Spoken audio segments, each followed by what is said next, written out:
Ka, mai mi shabai ka, mai mi shabai ka, mai mi shabai ka. Ka shamali, ikiti shamali. Hey there, everyone. So let's get into it. What is this category of shadow work? Now, as many of you are aware, psychedelics can be a very potent activation or activator of the unconscious. It can bring up repressed traumas, forgotten memories, and also disassociated aspects of ourself into our awareness and into consciousness. Plant medicines can also result in the dismantling or the dissolving of all psychological defenses, which, is really wonderful. But the shadow part of that is that folks can start to connect to unpleasant emotions that they have been defended against, such as fear or shame, disgust, anger, grief. And some of these really unpleasant and uncomfortable emotions can also last for extended periods of time. And these are a lot of the clients that I see where their trauma imprints and explicit or implicit memory, which includes feelings and sensations, can suddenly come up into their everyday lives. And this can be quite disturbing. This can be very disorienting for a lot of people and also very confusing, especially if some of these imprints do not have explicit memory that might be connected to them. It is also quite common in this category of integration for people to experience a lot of profound shifts in their perceptions of, firstly, themselves, sometimes of other people as well, the world, and also the role and their place in the world. This can be very, very disorienting and quite scary and terrifying for many people, especially for clients that have more complex trauma dynamics or histories, because a lot of the time, folks that have this complex trauma imprints do not have the resilience, all the tools, all the resources to actually work through some of the shadow material or uncomfortable or painful memories and emotions. In addition to this, what they might experience are flashbacks or implicit memories that may arise from the background to the foreground. And as mentioned, if the client is not resilient enough, if they do not have the tools and resources to firstly tolerate these emotions, this can lead to what we would call retraumatization and to very, very a lot of inner suffering as well, which we really would like to avoid as much as possible. Because when they are in a place of inner suffering for a long time, this reinforces the trauma history and those imprints and can lead to great suffering. In some extreme cases with clients that I've worked with, old traumas may also resurface and psychiatric symptoms may worsen. And sometimes I have worked with clients that have had a brief psychotic episode when they've actually needed medical help to help them come back down to baseline. This category may also include a person that had a negative encounter with a ceremonial leader acting out of integrity, and this can create a lot of distrust with the medicine, but also distrust with themselves. They can move into blaming, shaming themselves when such an experience occurs. So your role as an integration practitioner is to help them understand that what happened was not their fault, and they are not to be blamed or shamed for such an encounter. Depending on their resilience levels and also their resources, what I would suggest and how I usually work with these clients are to support them to first tolerate these uncomfortable sensations and emotions and to find some kind of self-regulation, especially if they are disassociated or if they're in an activated state. When we start working with traumatic content, it is really important that a person is grounded and also what we call in their baseline so that their nervous systems are able to actually integrate and also heal from the trauma. If they're highly activated or in a place of freeze, it doesn't matter what kind of trauma work you do, the nervous system does not have the space or the resilience or the capacity to actually kind of receive the healing that you're offering them. And this is a mistake that I see integration practitioners make often is that, people are distressed and you want to help them. And instead of, regulating them or co-regulating them, we can start to work with the traumatic content a little bit too prematurely, which means that the client might not have the resilience or the space inside to really integrate the healing. And what this looks like might be they might have a little bit of relief for a short period of time, but then these flashbacks may start to happen again, which means that it's good information that they have not integrated the content into a place of resolution. Now, a focus of many clients in shadow work is to receive support on making meaning of their experience. Now, because they do kind of present as being usually hyper-aroused, which are activated, or hypo-aroused, which is kind of more in this disassociated freezing state, their minds really need to make meaning of what they're going through. And knowledge can be such a resource and a tool, because the more confused our minds are, not kind of knowing what happened to them, what this might be related to or connected to within themselves, will create greater activation, and they might feel more hopeless or more helpless, and they might be really in that trauma imprint without them actually kind of creating some kind of cognitive narrative and cohesion about what happened to them in the plant medicine experience. So during this phase of shadow work, we are, as we are helping our clients to make meaning, what we are actually also doing is connecting. We are co-regulating and following our curiosity with the client so that they can make meaning. It is really essential in this work to pay attention to what I call the interpersonal space, because this is one of your greatest tools that you can use, which is the tool of co-regulation. Without co-regulation, your client will not feel safe with you if you are in a freezing state yourself, or if you're in a hyper-aroused state, or if you're not present with them. They will not really feel safe with you, and the absorption or the resolution of these trauma imprints will not happen unless you create this cocoon, this field of interpersonal safety with them.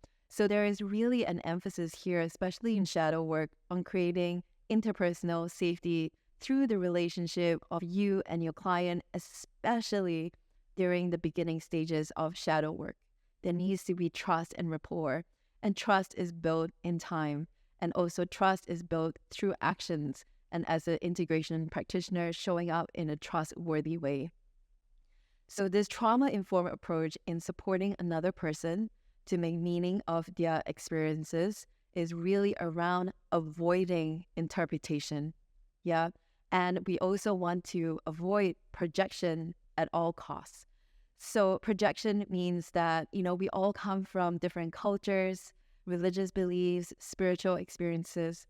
Sometimes what you believe to be true, when you share that with another person, or say, oh, your, vision of a serpent means that your kundalini is awakening. No, it might have a completely different meaning for you and also for the client. So it is very, very unhelpful at times, both on a psychological and emotional level, to project our beliefs and our own personal narratives onto a client. Instead, as trauma-informed practitioners, what I would encourage you to do instead is to really follow your curiosity. Yeah, what are you curious about in the story, and what information are you receiving through a person's presentation of their nervous system, their body language, what they're kind of sharing and talking about? All of this information we want to be curious about, and we are being very equanimous, very balanced. We are not projecting our own beliefs or our own experiences onto the client. We're kind of holding this very neutral space for them so that they can share. And we are being very curious about the information that we are receiving, and we're reflecting that back to them through reflective listening, rather than to help them interpret their experiences. We are guiding and supporting our clients to create what we call cognitive cohesion, and creating a cognitive narrative in their mind. So in their hippocampus, in their prefrontal cortex, we want all of that to kind of switch on and be online so that they can create this coherent narrative for them. And they are the only people that can make meaning of their experience, right? And what we are helping them to do is to link what happened in the plant medicine experience to perhaps experiences that they have had in their past. when the gift of listening to their bodies, to the somatic intelligence and wisdom that I keep talking about, the body being a barometer of truth, when we start to listen to their implicit memory, which are in the sensations of the body, and when they can find a safe space to connect to themselves with that neutral and equanimous witness and observer, we start to listen deeply to this information, which is also the body's story of what's happening. And part of our role, as I shared, is to help them actually link the information together so that they can create a cohesive narrative about their experience and also a cohesive narrative about their connection to themselves, the connection to these imprints, to really slow it down so that we can listen deeply. The slowing down part is an important part of shadow work, and it will not happen unless we are connected to our thoughts, our sensations, our emotions, our energy inside, and to invite people to kind of track that so that the intelligence of our bodies and our nervous systems can actually give us the information that we need in order to create meaning. Especially in this category of integration, if you are not a professionally, if you have not done any professional training in trauma, or if you haven't worked or had experience working with people specifically with resolving trauma imprints, then what I highly suggest is that it is very important for you to support the client to connect to a professional therapist or, person that's very skilled in working with some of these trauma imprints with a background in trauma recovery. And what you can really help them to understand is the category of trauma that they may have been experiencing. So sometimes this might be birth trauma, it could be intergenerational trauma, it could be complex or developmental trauma, it could be trauma that came out from an accident or an operation or perhaps a motorcycle injury. And as you help them to define the category of trauma that, they need support in, they can also identify the professionals that can help them in this path. Because this category of trauma very much is around processing and also resolving the trauma imprints, but also the disassociated or the forgotten aspects of self and integrating that healing into the participant's life. One thing that is really important to share is that shadow work, as I mentioned in integration, can take time. There is a certain time signature, which is a separate entity that is beyond the will of a person. And a person can be really committed to that process, and that's really wonderful. We want to support them with that. But we also want to reassure them that their healing journey may take time and patience is an ally. When we are in an uncomfortable state, we really just want to, move through that quickly because we are feeling so much uncomfortable sensations. But what we kind of know about trauma healing is that the slower we go, the better it will be. And what we really do need is the right kind of support. So if you're not trained in working with these various imprints, then it is our professional responsibility to refer them out to a fully professional trained worker so that the journey of healing for the client can be as easeful and gracious as possible. With this category of shadow work and working with trauma, I like to finish the lecture with a quote from my teacher, Dr. Peter Levine. And he shares, "I have come to the conclusion that human beings are born with an innate capacity to triumph over trauma. I believe not only that trauma is curable, but that the healing process can also be a catalyst for profound awakening, a portal opening to emotional and genuine spiritual transformation. I have little doubt that as individuals, families, communities, and even nations, we have the capacity to learn how to heal and prevent much of the damage done by trauma. In so doing, we will significantly increase our ability to achieve both our individual and collective dreams." This aspect of deeper healing and integration is inevitably a catalyst for change in many aspects of a person's life, including their sense of self, their identity, and also their purpose.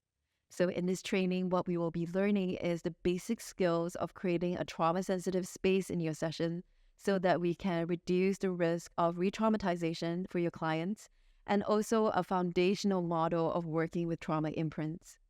For the more complex trauma clients, again, I would strongly encourage you to refer them out to the right trauma therapist or to a directory of therapists that might be able to help them.